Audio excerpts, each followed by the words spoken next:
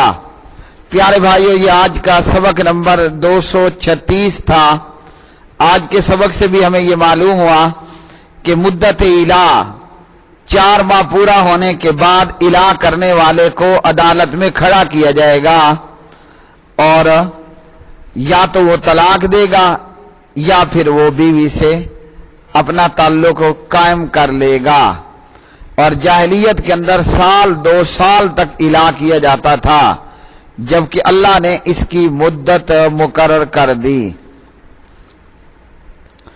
للذین یؤلون من نسائہم تربص 4 اشہر فإن فاؤوا فإن اللہ غفور رحیم وإن عزموا الطلاق فإن اللہ سمیع علیم۔ اللہ وحدہ لا شریک سے دعا ہے کہ پیارے نبی صلی اللہ علیہ وسلم کی سیرت کو، آپ کی سنت کو، آپ کی حدیث کو اللہ پاک پروردگار مرتے دم تک پڑھنے، سمجھنے، عمل کرنے اور بیان کرنے کی سعادتیں نصیب فرمائے۔ اللہ تعالیٰ دنیا آخرت میں بھلائیاں عطا فرمائے اور جہنم کے عذاب سے اللہ وحدہ لا شریک ہم سب کی حفاظت فرمائے۔ وآخر دعوانا ان الحمد للہ رب العالمین۔